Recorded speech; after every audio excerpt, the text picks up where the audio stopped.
Hello बच्चों, तो आज हम स्टार्ट करने जा रहे हैं इम्यूनिटी का पार्ट 4। बच्चों, इस इम्यूनिटी पार्ट 4 में हम डिफाइन करेंगे आज इन्फ्लामेटरी बैरियर को। इन्फ्लामेटरी बैरियर क्या होता है कि ये बच्चों सेकेंड लाइन ऑफ डिफेंस है। ये इंटरनल होता है, नॉन स्पेसिफिक होता है। ये सारा कॉन्सेप्ट आप लेक्चर 1, लेक्चर 2, लेक्चर 3 को आप देखें तो पूरे तरीका से आपका क्लियर हो जाएगा। देन फिर आप मूव करें लेक्चर 4 पे। हम आज जो सेकेंड लाइन ऑफ डिफेंस का जो टॉपिक देखने जा रहे हैं उसमें पहला टॉपिक हमने पढ़ा था सेलुलर बैरियर। ये जो सेलुलर बैरियर होता है बच्चों, इसमें हम लोगों ने नॉन फैगोसिटिक पढ़ा और फैगोसिटिक सेल पढ़ा। बट आज का जो टॉपिक है हमारा, इसी सेलुलर बैरियर के बाद दूसरा टॉपिक आता है, that is called inflammation barrier. और यही इन्फ्लामेशन बैरियर को हम पूरे मैकेनिज्म के साथ देखेंगे, किस तरह से ये इन्फ्लामेशन हमारे बॉडी को प्रोटेक्ट करता है। आखिर क्या रीजन है जो इन्फ्लामेड हो गया। ये inflammation need for protection of body, ये नीड है इन्फ्लामेशन का, इसीलिए तो इसका नाम second line of defence mechanism में आ रहा है। इंटरनल हो रहा but this is non specific, किसी एक पार्टिकुलर चीज पे वर्क नहीं कर रहा। होता कैसे है इसको समझते हैं, आइए देखते हैं। ये हमारा एक टिश्यू है और इस टिश्यू में किसी तरीका से इंजर्ड हो गया। जैसे ये टिश्यू इंजर्ड हुआ, रैप्चर हुआ, रैप्चर होने के बाद इन कर गया pathogens that is called bacteria enter into the cells. जैसे ये बैक्टीरिया इंटर किया सेल की तरफ, तो जैसे ये एक्टिव हुआ और अंदर की तरफ गया, तो यहां से जो ये हमारा इंजर्ड टिश्यू दिख रहा, उसने रिलीज कर दिया प्रोस्टाग्लैंडिन को। ये इंजर्ड टिश्यू क्या किया कि इसने प्रोस्टाग्लैंडिन को रिलीज किया।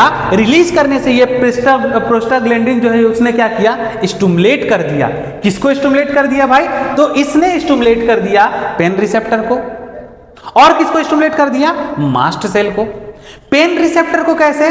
तो आखिर आपके बॉडी में किसी तरह का चीज अगर घट रहा, यानी कि पेन यहां पे हो रहा, तो रिसेप्टर ऑटोमेटिक यहां पे वर्क करेगी, तभी तो डब्ल्यूबीसी वर्क करेगी। मतलब very necessary. Pain receptor activate हुआ, डब्ल्यूबीसी को पता चला, वहां गया और उसने वर्क करना चालू कर दिया। तो ये हुआ हमारे रिसेप्टर का काम। प्रोस्टाग्लैंडिन कुछ नहीं किया बस क्या, स्टिमुलेट कर दिया पेन रिसेप्टर को और मास्ट सेल को। मास्ट सेल क्या होता है बच्चों? ये मास्ट सेल रिलीज करता है हिस्टामिन को। किसको रिलीज किया बच्चों? हिस्टामिन को। ये हिस्टामिन को हम लोग बोलते हैं वैसोडाइलेशन। ये हिस्टामिन्स का मतलब होता है इसने वैसोडाइलेशन का काम किया, मतलब वेसल्स को डायलेट करने का काम किया। क्या करने का काम किया? डायलेट करने का काम किया। ये वैसोडाइलेशन का काम किया हिस्टामिन। ये जो इंजर्ड टिश्यू था वहां पे हिस्टामिन वर्क किया, वेसल को डायलेट किया, यानी फैल गया। ये हमारा जो इंजर्ड टिश्यू जो था वहां पे वेसल जो था वो फैल गया। जैसे ये ब्लड वेसल्स फैला, इसमें परमिबिलिटी बढ़ गई। जैसे परमिबिलिटी बढ़ी, इसके अंदर का फ्लूइड क्या हुआ? बाहर की ओर निकलना चालू हो गया। क्या हो गया? इसके अंदर जितना भी फ्लूइड था, सारा फ्लूइड बाहर की तरफ निकलना चालू हो गया, क्योंकि इसकी परमिबिलिटी बढ़ चुकी है। परमिबिलिटी बढ़ेगी, फ्लूइड बाहर आएगा, फ्लूइड बाहर जमा हो जाएगा, एक्युमुलेशन हो जाएगा। एक्युमुलेशन ऑफ फ्लूइड क्या हो गया? स्वेलिंग हो गया। बट इसी इंजर्ड टिश्यू में क्या पाया जा रहा बच्चों? तो डब्ल्यूबीसी पाया जा रहा। ये डब्ल्यू किसी ना किसी तरीका से निकलते हुए amoeboidal movement of WBC, that is called diapedesis. What do you mean by the diapedesis? WBC का एमोबॉइडल मूवमेंट को हम लोग बोलते हैं डायापेडेसिस। यहां से इंजर्ड टिश्यू से डब्ल्यूबीसी निकला, डायापेडेसिस मतलब एमोबॉइडल मूवमेंट किया। मूवमेंट करके जो बैक्टीरिया ने टॉक्सिन को रिलीज किया था वहां पहुंचा, और यही डब्ल्यूबीसी फैगोसाइटोसिस का काम करेगा, मतलब इट करने का काम करेगा, उसको खत्म कर देगा। That is the whole mechanism of inflammation. That inflammation is very need for protections of body. ये इन्फ्लामेशंस बॉडी को प्रोटेक्ट करता है बच्चों, क्या करता है? प्रोटेक्ट करता है। इन्फ्लामेशन हुआ और बॉडी को प्रोटेक्शंस किया, बट किसने किया? WBC ने किया। कैसा मूवमेंट किया? डायपेडेसिस मूवमेंट किया, एमोबाइडल मूवमेंट किया।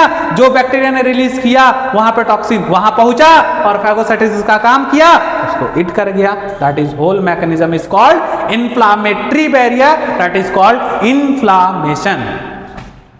एक सिंपल सा, इसको हम फ्लो चार्ट में अगर कन्वर्ट करें, जिन बच्चों को दिक्कत होता है तो आप मैकेनिज्म को, ये जो कॉन्सेप्ट है ये बाबू, ये मैकेनिज्म है, आप इसको अच्छे से लिख सकते हैं। मैकेनिज्म क्या है? तो यहां से उठाया हमने, हिस्टामिन क्या किया? नॉर्मल ब्लड वेसल्स के पास गया, क्या कर दिया? स्टार्ट कर दिया उसमें डायलेशन। हिस्टामिन गया नॉर्मल ब्लड वेसल के पास, स्टार्ट कर दिया डायलेशन, फैलाना स्टार्ट कर दिया। कहां फैलाना स्टार्ट किया? जहां पे इंजरी हुई थी, क्या कर दिया? स्ट्रेच कर दिया ब्लड वेसल्स को, स्ट्रेच कर दिया ब्लड वेसल्स को, ब्लड वेसल को स्ट्रेच किया, परमिटिविटी बढ़ गई, परमिटिविटी बढ़ी, उसके अंदर से फ्लूइड निकला, एक्युमुलेशन हो गया आउटसाइड, स्टार्ट हो गया swelling, that is called inflammation. इसी को हम लोग बोलते क्या? इन्फ्लामेशन। ये whole mechanism, that is the protections of body, that is called inflammation, that is the second line of defence mechanism, that is called internal non specific. बच्चों, आपको कैसा लगा मेरा कॉन्सेप्ट? इसको आप कमेंट करके जरूर बताएं। अच्छा लगेगा आपके लिए और अच्छे वीडियो बनाएंगे।